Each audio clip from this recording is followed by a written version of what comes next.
Revelation chapter 18, verse 1. And after these things I saw another angel come down from heaven, having great power, and the earth was lightened with his glory. Come on. And he cried mightily with a strong voice, saying, Babylon the Great is fallen. So John sees in a vision that Babylon the Great, which is the United States of America, is fallen. Go ahead. It's fallen and has become the habitation of devils. Because when this place is destroyed, John sees in a vision that this place becomes a habitation of devils. Just like Isaiah 34 says. Go ahead. And the hold of every foul spirit and a cage of every unclean and hateful Because bird. only the owls and the ravens and the vultures are going to inhabit this place. Go ahead. For all nations have drunk of the wine of the wrath of her fornication. So how do you know this is talking about America? Read that part again. For all nations have drunk of the wine of the wrath of her fornication. For all nations have drunk of the wine of her wrath. Her wine, America's wine, is their politics, their religions. All nations take part in one or the other. Read that part again. For all nations have drunk of the wine of the wrath of her fornication. So what nation are all nations following? Are all nations following China? No. Are all nations following Africa? No. Are all nations following Kuwait? No. All nations are following the United States of America. People dying to get in this country. Exactly. They gotta close the borders up. Exactly. Come on. For all nations have drunk of the wine of the wrath of her fornication, and the kings of the earth have committed fornication with her. Meaning all the kings of the earth have joined they've politically joined or religiously joined with America. Go ahead. And the merchants of the earth are waxed rich through the abundance of her delicacies. So all the nations that do buying and trading with America have become rich. Come on. And I heard another voice from heaven saying, watch this. Come out of her, my people. This is the proof that the Israelites are slaves in America. Read it again. And I heard another voice from heaven saying, Come out of her, my people. So come out of her, my people. Come out of her, my people. So God's people are captive in the United States of America, called Babylon the Great. Come on. Come out of her, my people, that ye be not partakers of her sins. That you be not partakers of her sins. So God wants us to come out mentally, come out spiritually. That's what he's talking about. Don't take part in the sins that are taking place here in America. Come on. And that you receive not of her plague. Because if you take part in the sins of America, you shall receive of the plagues of America. What verse was that? Verse 4. Come on. For her sins have reached unto heaven. For the sins of America have reached unto heaven. Remember, 1969, America did what? They claimed the moon for theirs. That's saying the same thing Habakkuk chapter 2 said that we just read in verse 9. So read it again. For her sins have reached unto heaven, and God hath remembered her iniquities. And God has remembered her iniquities. That was down to 5? That was 5. Now watch this. Go back now to Nehemiah chapter 9 and verse 2. No, I'm sorry, Isaiah 13. Isaiah 13, verse 12. How could I forget this? This is going to follow up with Habakkuk 2, Revelation 18. Now we're in Isaiah 13. We want 12 to 16. Isaiah chapter 13, verse 12. Now you might have thought, oh, man, did he change the topic? No, we're still dealing with interracial marriage. Remember, it said all nations are here.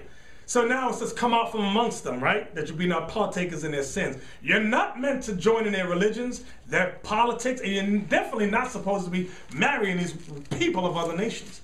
Now watch this. Isaiah 13, verse 12. Isaiah chapter 13, verse 12. We're reading 12 to 16. I will make a man more precious than fine gold. So God says he will make a man more precious than fine gold. So your black boys and Latin boys, God promised, he shall make them more precious than fine gold. Watch this. Even a man than the golden wedge of Ophir. Come on. Therefore I will shake the heavens, and the earth shall remove out of her place. So God will shake the heavens, and the earth shall remove out of her place. What is that talking about? Thermonuclear destruction when Christ makes his second coming. Come on. And the wrath of the Lord's hosts, and in the day of his fierce anger. Come on.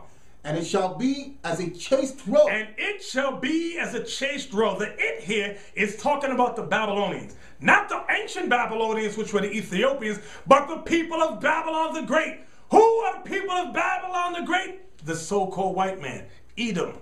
And it, read it again. And it shall be as a chaste roe. So the so-called white man is going to be like a chaste roe, which is a chaste deer. Go ahead. And as a sheep that no man taketh up. And in this day, no man's going to take up this man. No man's going to try to protect this man. Listen good to what the prophecy says. Watch this. They shall every man turn to his own people. The prophecy is, when the day of this destruction, every man shall turn to his own people. Every man shall turn to his own people. Go ahead. Now, why is that important? Because we read that in this place, it's a mixture of all nations. You have all people and nations and kindreds here. The prophecy, read that again. They shall every man turn to his own people. Come on. And flee everyone into his own land. Everybody's going to try to run to their own land. Watch this. Everyone that is found shall be thrust through. Everyone that is found shall be thrust through. Meaning, who's that talking about going to be thrust through? The so-called white man. That's the chased deer.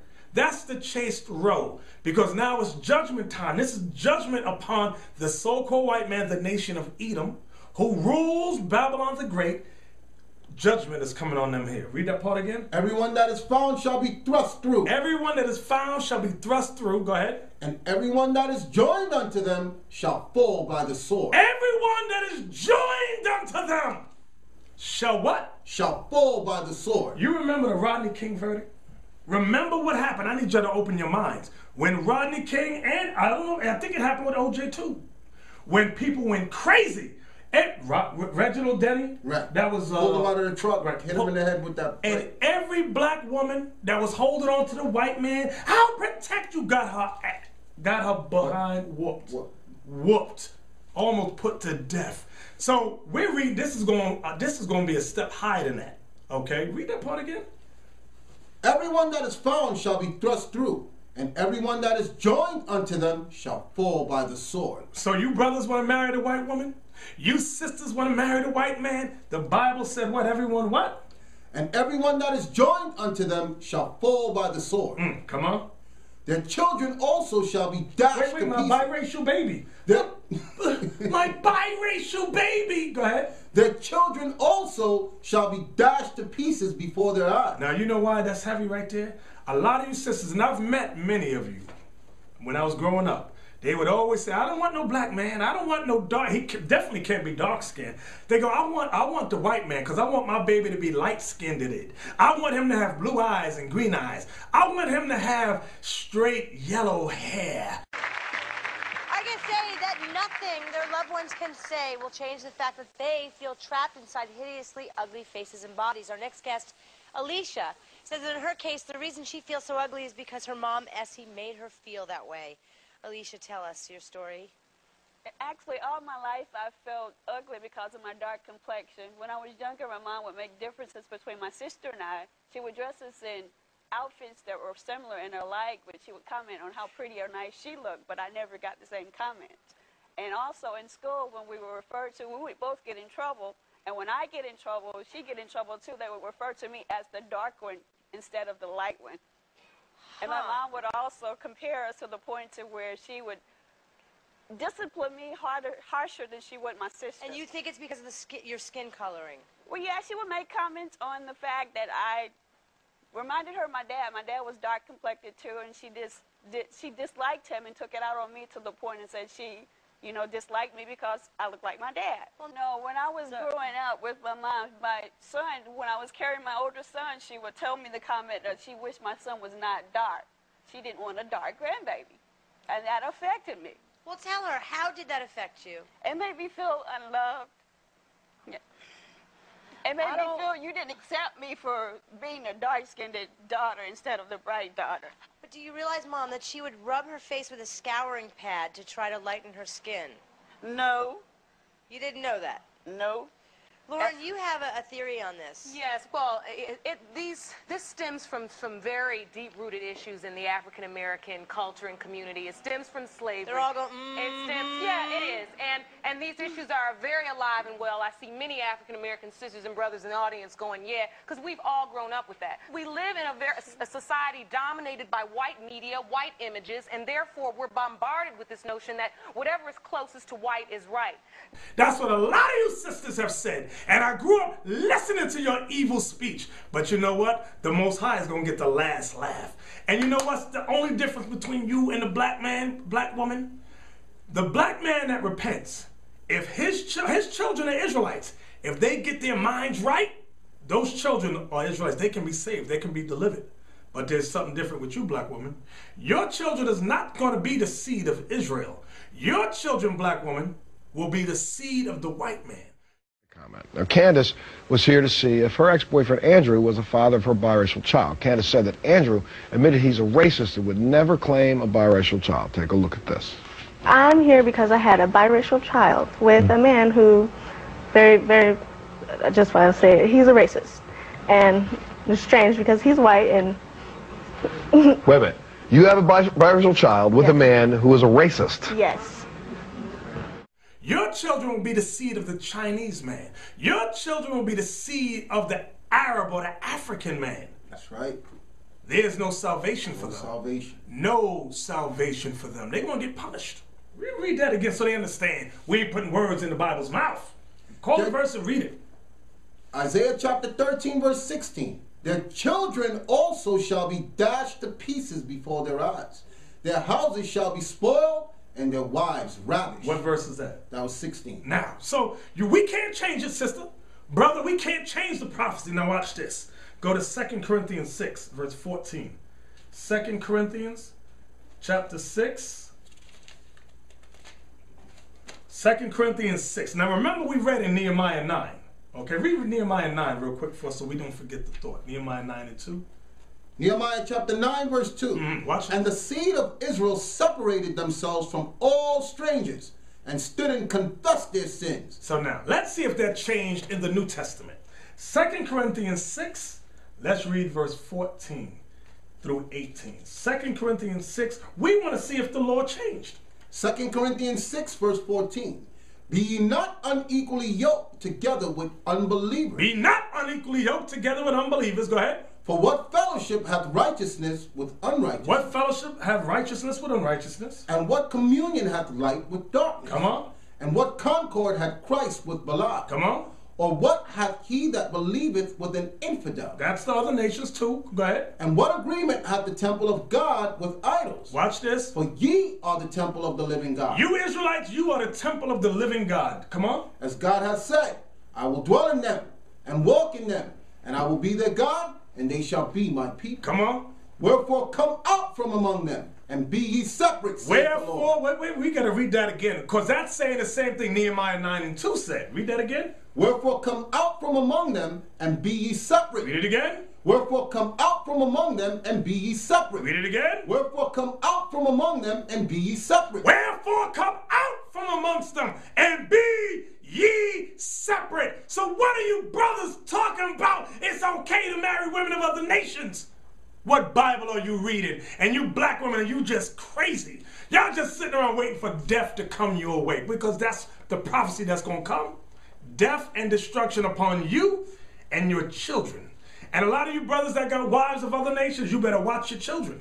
Because a lot of times the wives are the ones that raise up these little kids you got. And your white wife or your Chinese wife is the one filling their head with foolishness. Like Tiger Woods' mom filled his mind with Buddhism. Okay? He's talking about, well, if I had just remained being a Buddhist, I wouldn't be in a sex scandal. Oh, yes, you would. That's why the law said there would be snares and traps amongst you.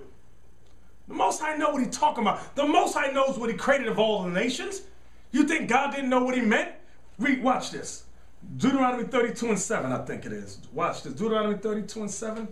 Read that quick. I think that's it about the Most High, the nations. 32 and 7. Come on. Deuteronomy chapter 32, verse 7.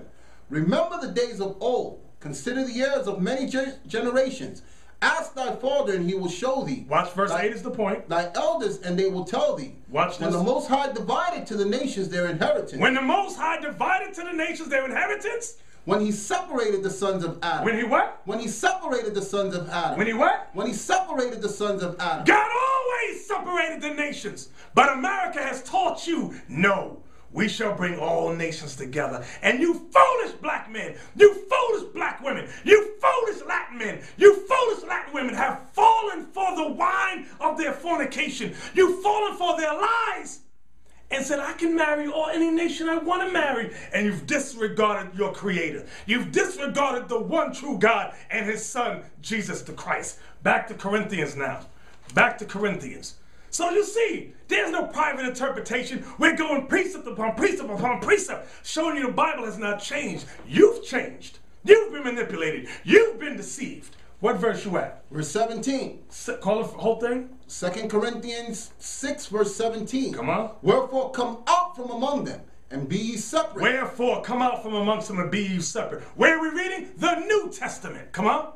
Wherefore come out from among them and be ye separate, saith the Lord, and touch not the unclean thing. Touch not the unclean thing means what? Don't be partakers in the sins of America. Don't be partakers in their lies here, their religious lies, their political lies, talking about, I can marry whoever I want and I can celebrate their holidays. God bless us all. Everyone, that's a lie. That's a lie. Come on. And touch not the unclean thing, and I will receive you. So the only way God's going to receive you is if you touch not the unclean thing. Don't touch their political lies, their religious lies. Don't fall for the lies in their constitution. The Bible is your constitution. This is your book, black man and Latin man. This is your constitution. Believe it and repent, okay? So with that, brothers and sisters, we can't keep this telecast going on without you. We need your financial help. We need your donations. And for more information, visit our website at www.israelunite.org. And with that, brothers and sisters, we give all praises to the Most High and His Son, Jesus Christ, and we say, Shalom. Shalom, Israel. For a copy of this show and all other shows, please visit our website at originalroyalty.com.